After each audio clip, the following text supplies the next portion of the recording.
Welcome back, everyone, to another episode of HRTV Podcast. I'm your host, Hyerrass Beauty, and today we're going to be talking about Silk Boss.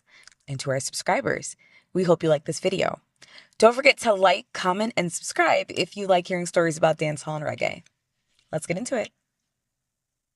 There are some artists you hear once and you move on. And then there are artists whose voice sticks to you, not because of hype, but because you feel the life inside the music. Silk Boss is one of those names. His catalog feels like pages from a diary placed over rhythms. Pain, love, ambition, reflection, everything inside the songs.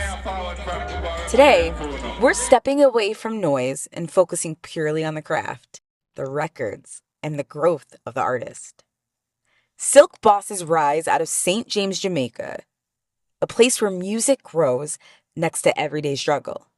From early dancehall surrounded him, sound systems, community vibes, street stories. That environment shaped his pen.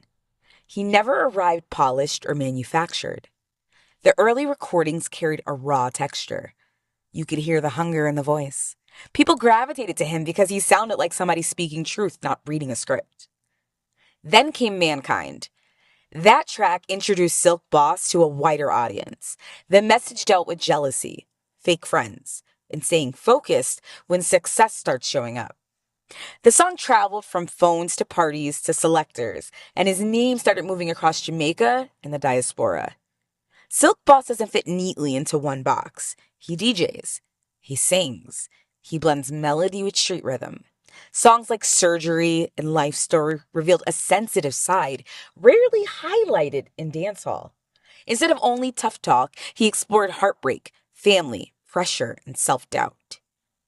The record Vent became one of his most personal moments, a conversation about mental weight and emotional battles.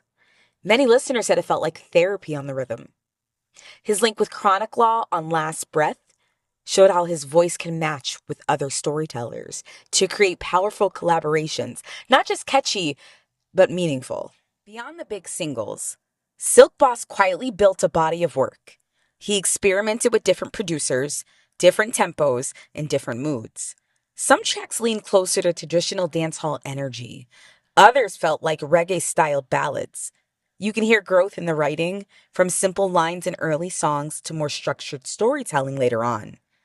Hooks became stronger, melodies more confident, and delivery more controlled. Performances also shaped his development. On-stage performances gave him a sense of what connected with real crowds beyond online listeners. Silk Boss understood early that music is a team sport.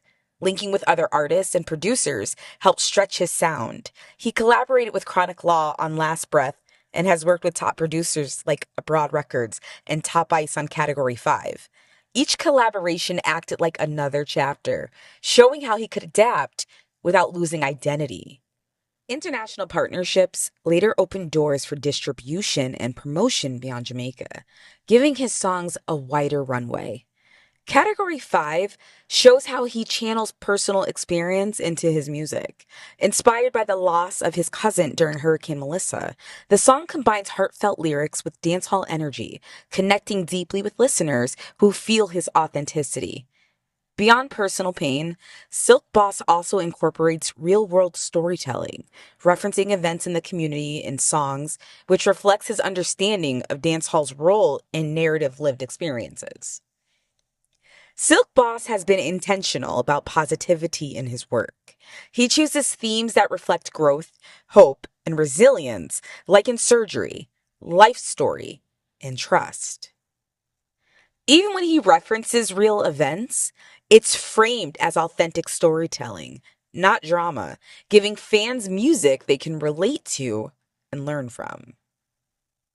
When you study his lyrics, recurring themes emerge: loyalty, betrayal, love, heartbreak, inner strength, hope for better days, and gratitude for life. He writes like someone processing life in real time. That honesty is the magnet. Even when the production changes, the emotional center stays the same. Silk Boss always sounds like Silk Boss. Across many of his later songs, you can hear more uplifting energy. He often speaks about giving thanks, choosing better paths, and trying to rise above negativity. Those moments don't feel like preaching, they feel like a youth talking to himself on record, reminding his own spirit to stay steady. It adds another color to the music without taking away the dancehall edge. For many youths, Silk Boss songs feel like mirrors. They hear their own situations inside the verses, family struggles, dreams of escape, emotional confusion. That connection explains why his core audience remains loyal, even when trends change. The bond is emotional, not fashionable. Silk Boss helped normalize vulnerability in modern dancehall. He proved a male artist could talk about stress, disappointment, and healing without losing respect. His melodic approach also influenced newer acts who blend singing and DJing instead of choosing one lane. His journey continues. Each new release shows new layers, sometimes street energy, sometimes softer reflection, sometimes motivational vibes. What is clear is that the music remains the center, not image, but songs. Strip away everything else, and what remains is a catalog filled with feeling. Silk Boss built his name through melodies that sound like lived experiences. And as long as he keeps speaking truth on rhythms, people will keep listening. This has been another episode of HRTV Podcast. I'm your host, Hyerrass Beauty. Until next time, stay real, stay safe, and keep listening to the stories behind the music.